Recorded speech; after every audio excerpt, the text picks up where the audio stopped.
சுற்றுலா தலமாக விளங்கும் கன்னியாகுமரியில் கடல் நடுவே அமைந்துள்ளது விவேகானந்தர் நினைவு மண்டபம் மற்றும் திருவள்ளுவரின் சிலை. சுவாமி விவேகானந்தர் தியான மண்டபம் அமைந்துள்ள பாறையில் இருந்து கம்பீரமாக நிற்கும் திருக்குறளை உலகிற்கு தந்த திருவள்ளுவர் சிலை அமைந்துள்ள பாறை வரை உள்ள 80 மீட்டர் தொலைவினை பாலத்தால் ஒன்று சேர்க்க பணிகள் நடைபெற்று வருகின்றன. பாலத்தின் பணிகள் நடைபெற்றுக் கொண்டிருக்கின்றன.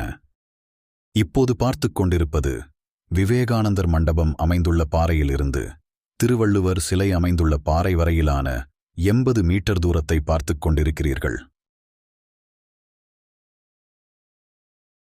திருவள்ளுவர் சிலை அமைந்துள்ள பாறையில் பாலத்தின் அஸ்திவாரம் என்று அழைக்கப்படுகின்ற கான்கிரீட் பீம்கள் எழுப்பப்பட்டிருக்கின்றன. இங்கு கட்டுமான பணிகளை செய்வதற்கும் பாலத்தின் பணிகளை செய்வதற்கும் அனைத்து பொருட்களும் மிதவை என்று அழைக்கின்ற படகிலே கொண்டு வருகின்றனர்.